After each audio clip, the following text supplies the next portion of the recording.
if you're listening or watching, welcome back to the Forge podcast. My name is Nicole Theis, and I am your host. I hope that you were able to catch the premiere and first episode of Forge podcast. We interviewed Christian Hodges just as he was returning from the Charlie Kirk Memorial Service. If you haven't heard it, please go back and give a listen and tune in with some of the young people in your life. We've gotten great feedback about it. Anytime you had feedback about any of our episodes going forward, please just drop a comment on whatever platform you're listening, and be sure to like and subscribe. Now, the episode this time, today, I want you to hear this interview that I had talk about equipping. Now, I will tell you, this is not for kids. This is for you parents, grandparents, aunts, and uncles. This will equip you to stand with courage. It's stuff that you absolutely need to know. So again, if you've got feedback for us, leave it in comments. If you feel equipped as a result of this episode, we definitely want to hear from you, because that is our goal. Thanks for tuning in. We look forward to hearing from you. All right, we're on today with Karen England, and I've asked her to come on to talk to you specifically about how to really be equipped to stand with courage when it comes to protecting your children. And that's what we are all about, learning how to stand with courage. But we got to know what's going on, not just in the classroom, but also in the library system. So I know that this is going to give you incredible information. That's why we're doing a podcast, so you can go back and listen to it. You can share it with other people, because I tell you, I have learned so much from Karen's work. I met her years ago, probably over a decade ago, really.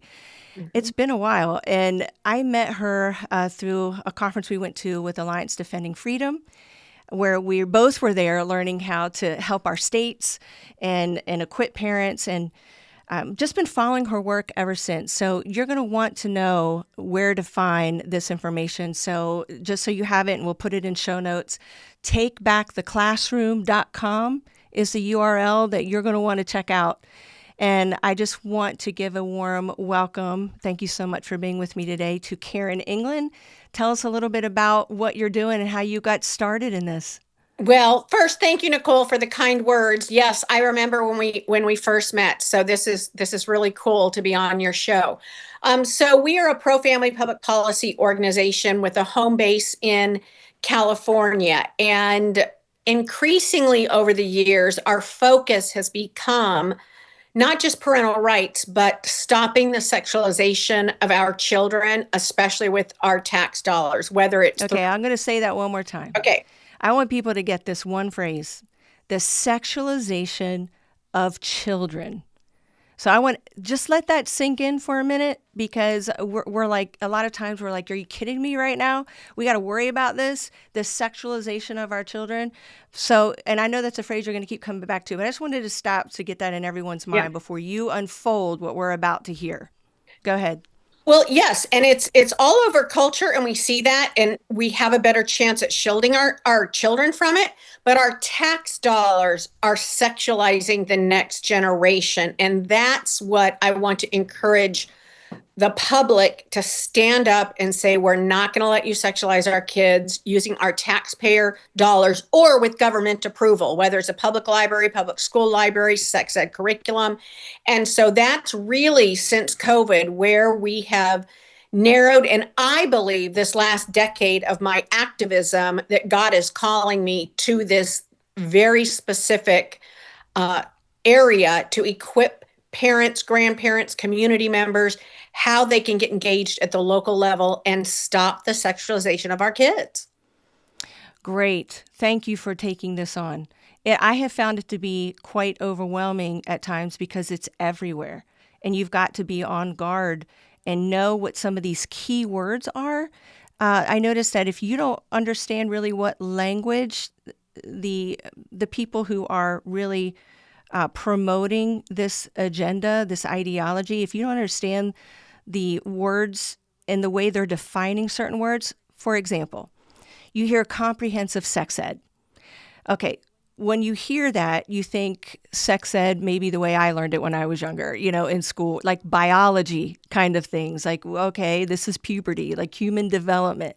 That is not what comprehensive sex ed means. And we have a governor in Delaware who says that comprehensive sex ed is part of his agenda.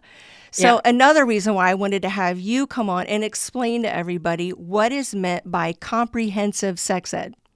Well, it's interesting. It doesn't mean anything like when we grew up. As a matter of fact, in California and several other blue states, it comprehensive sex ed actually leaves off most of puberty and hey, you're going to grow hair, your armpits are going to smell, you need to shower more. That really isn't covered, or it's covered in a few sentences. But comprehensive sex ed, again, we've talked about worldview. There is biblical worldview and anti-biblical worldview. And people need to understand that if you are not coming from a biblical worldview, then you are coming from a worldview, and the left is upfront, or progressives, whatever you want to call it, they are upfront about what they mean. They mean and they passionately believe that our children are born sexual at birth, and that they should be able to experience their sexuality, whatever that means. And it's comprehensive sex ed is very big on pleasuring and seeking pleasure within your own body and empowering you to do that. So comprehensive sex ed to them is comprehensively how to have sex and pleasure at it, no matter what age you're at. That's what they really mean. Okay, now that might sound shocking to some people. Let me just add this. When we started, I happen to be president and founder of Delaware Family Policy Council. And when that started, when I started 18 years ago, I was at one of our conferences and heard someone talk about this book that was being used widely by Planned Parenthood in the classroom called It's Perfectly Normal. Mm-hmm. And she passed it around, and I could not believe what my eyes were taking in. It was full on pornography, but I went ahead and ordered a copy of it, and I wanted to read it for myself. And I did. I went through it page by page. And what you just said about the left's ideology and worldview when it comes to how they look at children as sexual beings who have a right to express and experiment and figure out their sexual identity. It was promoted all through that book. And then I went just on a rampage finding out where this book was being used. And I found out it's being used by Planned Parenthood, just as it was said, in the classroom. Planned Parenthood can come into the school system at invitation at any time. Parents don't need to know anything about it. They were using this book in the state system with troubled teens who were coming in, and they didn't know. I don't even want to get into this on air, but just how they were using this book. It was pornographic, and it was being introduced to kids as young as 6th grade or younger. And then we found it all in the library system. Well, And yeah, I want to tell you, I'm finding it in elementary schools. I just got back from Red of Red. Trump won that state all 3 elections, every single county. And that book is in about 10 elementary school libraries. Elementary. okay, I think parents need to definitely go and understand what we're talking. I'll just say this. If you are a parent and at any time during this discussion and time with Karen, if you are thinking that we are fear mongering or we are being a little over dramatic about this, I'm going to say go look at it for yourself.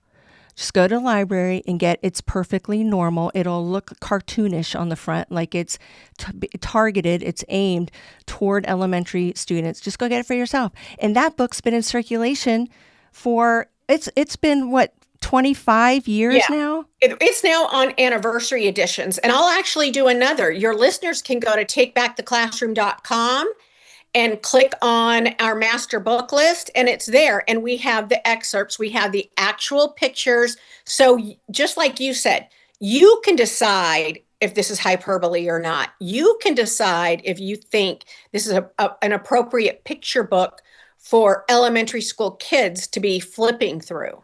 Okay, so takebacktheclassroom.com. Where do I click once I'm on your website right now? Okay, Where so first you have to click that you're over 18. And then there's two things you can do. You can look up your books by state, by your school district, but at the top there's a little orange bar that says Take Back the Classroom Bookshelf or books.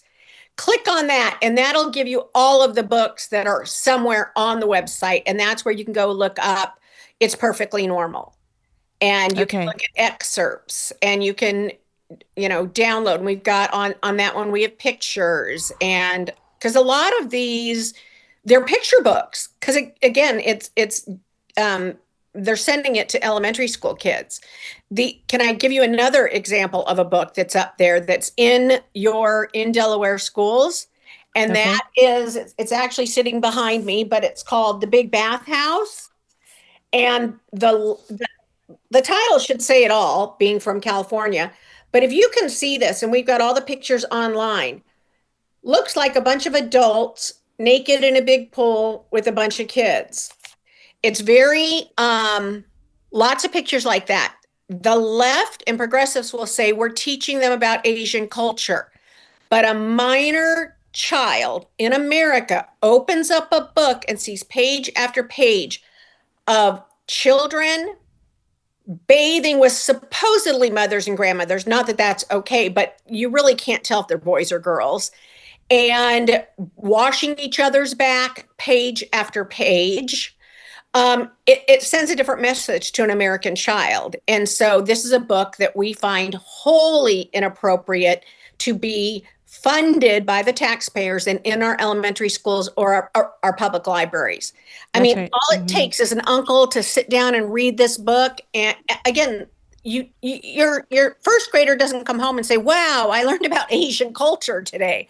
Yeah. They come home and have the message that it's okay to be naked with adults, a bunch of adults in a big pool. So again, back to your website. I encourage all of you to go to it and look up your state. You will be shocked at how many books have been found in the most conservative states. I'm looking right now. I got a lot of friends listening to this from Arkansas, and I'm looking at 14,614 books found in that state. In our state, 2,475 books. And so I know you go through a process of how these books are identified.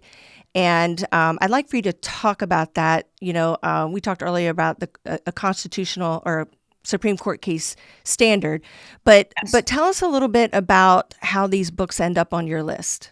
Okay, first let me back up and say I have a list of about 1,200 sexually explicit books, and our website in phase one, we've only covered 300 of them. So whatever is there, there's probably four times that.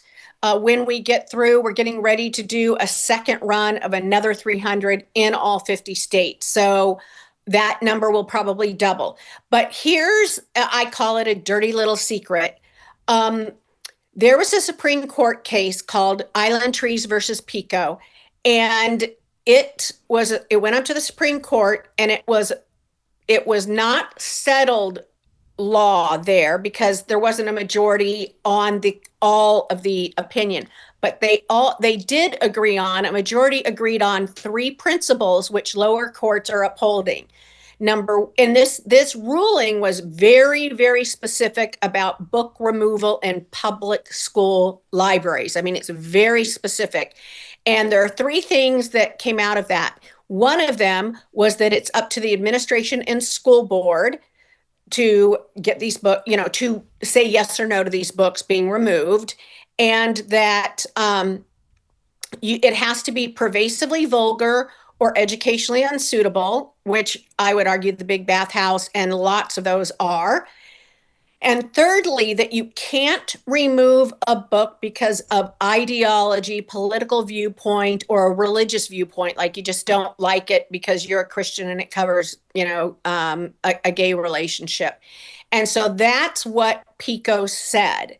And so on our website, nothing goes on our website. I work in all the states, so I have to be very sensitive to the blue states like California and Delaware, but also to where I just was in Oklahoma, which I'll share what I shared with them. They are one of the worst offenders when it comes to sexually explicit books in their school libraries. And so I work all over, so nothing goes on our website that I haven't personally gone through and said meets the sexually explicit, pervasively vulgar threshold.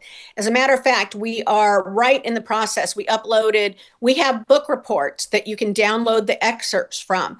I just finished uploading another 20. We're doing about 20 a day so that we'll have all 300 so that you can look at them.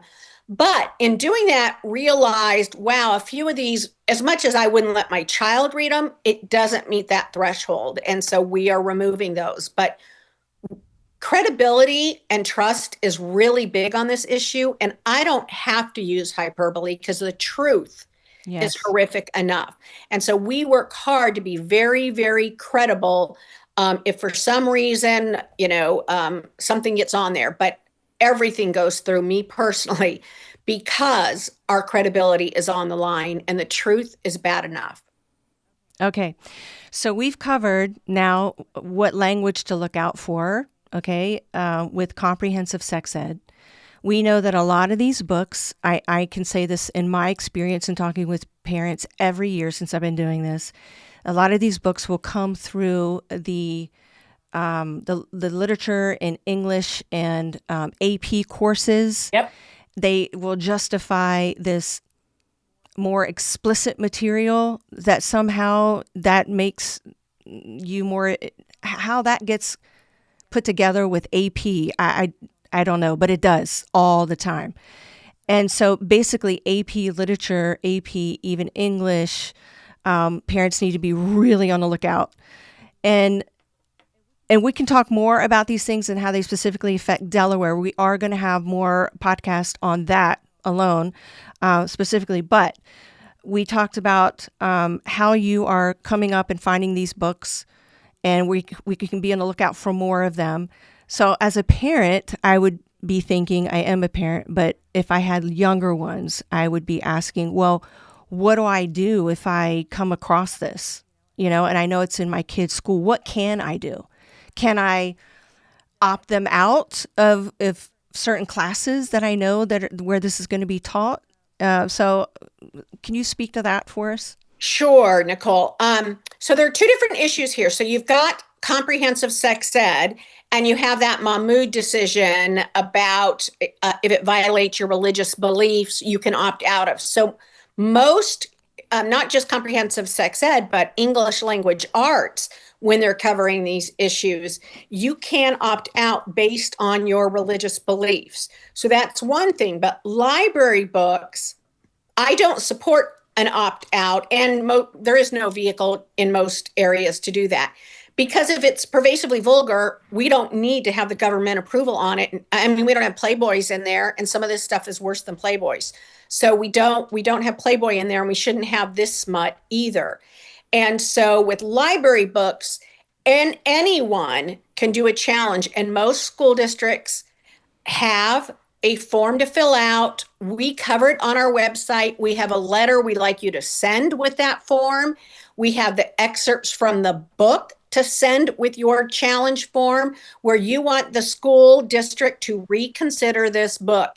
And usually it goes to the school district, and then if they want to keep this smut, there's usually an appeal process to the entire school board.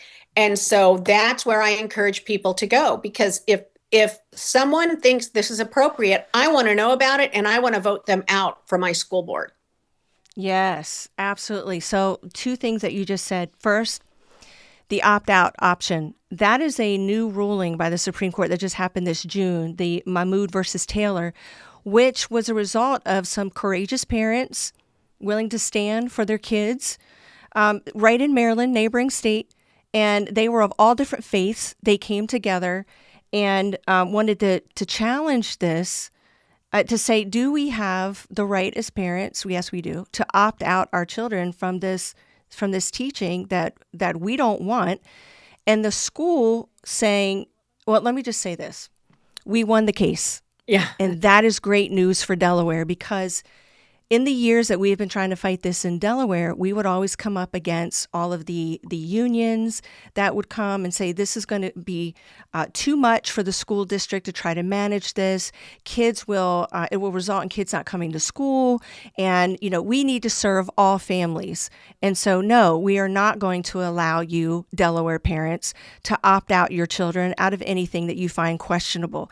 And this has happened several times in my experience with the Delaware legislature. So the fact that this now overrides that, right? Because the Supreme Court Yes. decision, thanks to the courage of these parents to step out.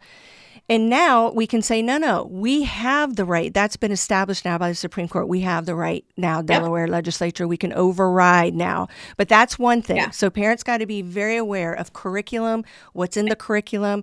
But the second thing you said were the library system is different from that. Yes. Right. Because library books they are not part of the same process that textbooks and curriculum goes through at a school district level.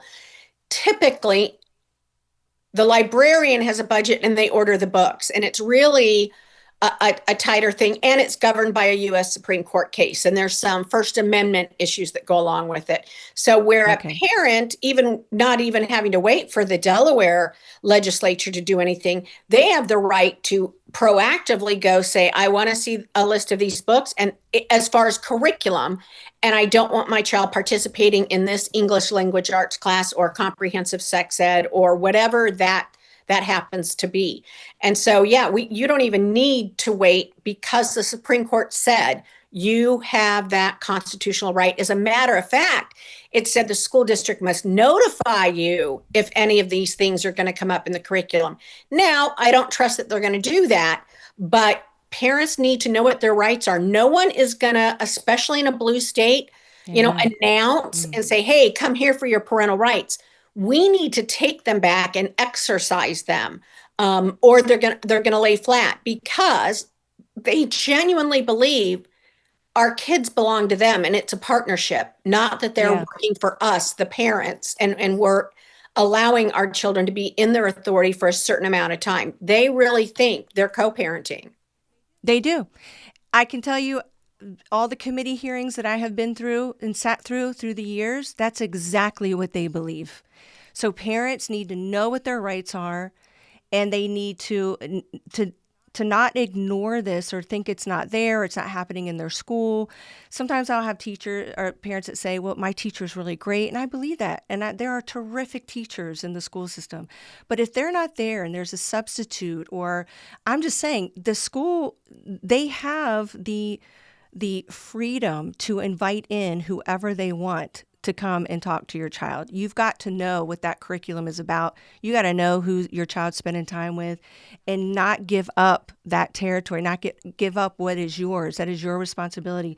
But okay, so if we find these books and we want to challenge them, now I know Delaware just passed some library bills in this last session, where they try to make it impossible for parents to remove any of these books, book banning, whatever they want to call it, that are, you use the language, pervasively vulgar. Yes.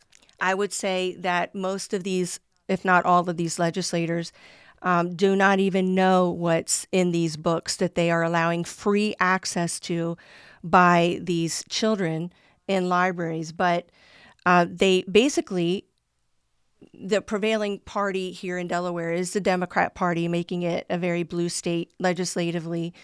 And so they brought not just one, but two bills up to try to make it really, really difficult for parents to have anything removed, so that when a child goes into a library, they have access to any kind of explicit anything that they can literally get their hands on. Okay, there's nothing that you can remove, there's nothing you can do about it. However, we were able to get an amendment passed that, thanks to Nadia Randolph, worked really hard on that, to be able to to give parents a little bit of help there. But I really like what you're saying here about what's available on your website. And I know that you said, I just want to repeat it so that I'm getting it in my own mind. You can literally fill out a form. It's like a challenge form, is what you called it. Yes, every school district has one, but we recommend because they're set up to fail. So usually they want you to check some boxes, blah, blah, blah. So what we recommend is that you, on that form, you say, see attached, see attached, see attached to everything. And don't, I mean, you have to fill out the form.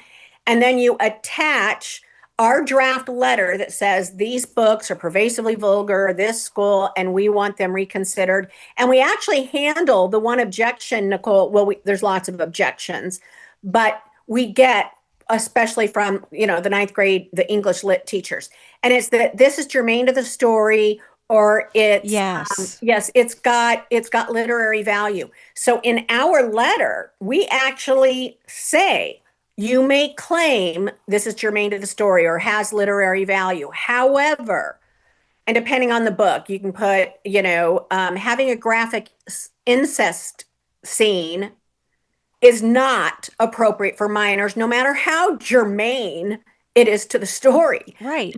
It's never okay to expose minor children to that. And so we've got a sample letter that the parent can customize. And then on our website, we have book reports. So we have the excerpts from the books that you then attach. So when they create their little committee that's made up of the people they choose, they are forced to look at those words and come back with a yes or a no on that book. And we try and make it really simple. And we also have on our website handling objections. And I need to add this one. They're going to tell you, oh, did you read the whole book? I fight back. I don't need to read the whole book and be sexually assaulted by the book and have my Right. heart and mind raped to know that it's bad. Here are these 3 pages that tell me what's in there. And the onus is on you to tell me why this stuff is appropriate for my child or any child under 18. That's right. That's right. Too many times we get intimidated, we fall back, we don't know how to overcome those objections. And you have a whole list here on exactly how to do that. This is incredible. Thank you for doing this amazing work. But where are the pages? Like, where do I find out on the website where if I wanted to attach, Okay. like you said, the Yes. book and the excerpt? Go to the books and go to Me, Earl, and the Dying Girl. I've just been working on that one this morning. And we will have an excerpt on the website, but then you go below and it says download PDF. We're actually changing that to book report. Download that, and that's the excerpts for that you will attach to it. So again, we provide everything for you You do. to make this Yes. successful. And I would encourage you, come up with a strategy, get a group of parents around you, meet with your Bible study beforehand and share this information before the left labels you something. And it's important that you build up some support and then you show up before you show up at the school board meeting. And it's important to know what your local policy is. And so, and that you follow it. Again, I do not like filling out the form. It's set up like, oh, is this good for some readers, but not others? The books on our website don't belong in any public school, in my opinion.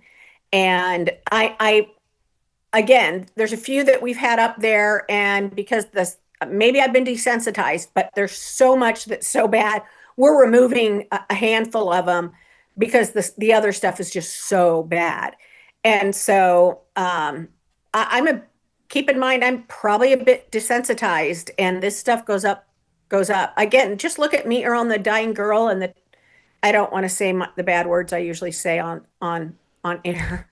Tell me the name of that book one more time. I wasn't quite catching it. Me and Earl and the Dying Girl, Okay. commonly used in English lit Okay. all over the country.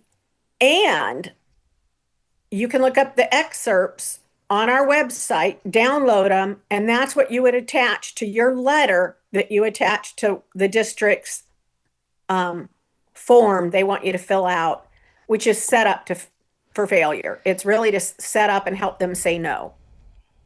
This I is also want to, fantastic work. I feel very equipped. I feel appalled and I'm angry and I feel very equipped. And it's an amazing range of emotions here. But I'm looking at some of these, Karen, and there have been movies made from some of these books. yes. Are they explicit movies? Well, I'm just going to throw out a few for you. The Art of Racing in the Rain, Push. Actually, me and Earl and the Dying Girl have all become motion pictures. Here's the dirty little secret. In order to make The Art of Racing in the Rain, I think that's a PG or a PG-13, they had to take out a lot of the sexual content. Push would be X-rated as the book is, but the movie, and it's also the movie was called Precious, so sometimes the book is called Precious as well. They had to take out much of the graphic sexuality that is still remains in the books in our school libraries. So they've got to remove it, but for our minor children, it's okay to read. So your child could be assigned to read something that is 100% pornographic, sexually explicit, right in school, starting as early as sixth grade, Yep. No, and absolutely. And you don't know anything about it. no, and if you look at the book cover of The Art of Racing in the Rain, it's a cute Labrador puppy on the front. But basically, he's recounting his owners having sex in several scenes from the dog's point of view. And so it looks like a great book. Oh, you're going to be so happy. My son's reading a chapter book. The Art of Racing in the Rain. Look at that cute little Labrador on there. And it's anything but innocent. And they plan this. Looking for Alaska, which is commonly assigned in freshman English, has nothing to do with the state of Alaska. It has to do with a loose girl named Alaska. Okay. Well, I appreciate how these books are in alphabetical order. So, parents, please, grandparents, go check this out. This website is so equipping. Takebacktheclassroom.com. Know that these books are accessible to your kids. They are often assigned in curriculum. They are accessible in the libraries. You have given us such good action steps to take with this challenge form, how to attach the excerpts. Parents, go check it out for yourself. This is amazing information. I can't thank you enough, Karen. Could you just end with telling us a success story of somebody who has taken this material and has challenged it the right way and they've won? Yes, I've got a couple of success stories. One thing to empower the parents a little more, and we have it up on our blog. We commissioned a Rasmussen poll last month and asked the specific question about whether you think these books belong in schools. 62% believe they don't belong in high schools, 74% they don't belong in middle, and 81% oppose them, Democrats and Republicans. Rasmussen's a very legitimate poll. But here are some success stories. We also have a model policy, and we are using it to flip school boards. And so we have two school boards in California, of all places, that have taken our model policy. We worked with those school districts to get them passed, and books are being removed.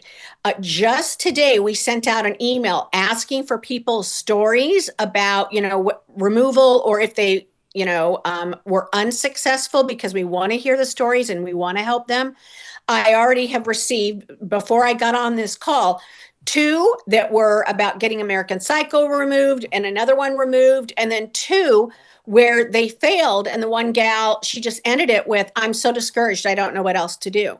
So I'll reach out and I'll encourage her. Here's how we'll appeal. See, we will come in there and help you. We want to get these books removed because it's not just that they're there, it's that everyone watching and listening is complicit because your tax dollars are paying for it. You don't have to become me or you, Nicole, and run around and, I read porn all the time. But you do need to do something because your dollars are paying to corrupt and rape the hearts and minds of our kids. You said read porn, and that's because this is filled with porn meant to influence and sexualize your children. Hello, Delaware. Please wake up to this. This is all throughout our school systems. And and I've had this happen, I have had teachers secretly contact us to tell us what books they've come across that are in the library right there. And they are so troubled by it. They don't know what to do. They could lose their jobs. Yep. So really we need courageous people to come forward and to challenge these things. We need parents who will get in the way of this agenda and stand between this agenda and their children and say, no, not on my watch. And so parents, I hope that you feel equipped by this. I know I sure do. TakeBackTheClassroom.com. Karen, thank you so much for this work and so much for your time. Thank you for helping me. Anyone can reach out and I will help them any way I can. Okay, so if you find something, we'd love to know about it. Drop us an email at info@delawarefamilies.org. The team I know there would love to know what's going on, because sometimes we are collecting things from all over the state, and if we find that there are a few people, we can connect people, network them. But thank you for being such a partner and resource to us and to so many parents who want to stand with courage. You have equipped us well. Thank you, Karen. Thank you. Thank you for having me. Have a blessed day. Thank you for tuning in to the Forge podcast. We hope you feel equipped to stand with courage for your faith, family, and freedom. Remember, a win is when truth is advanced. Go win.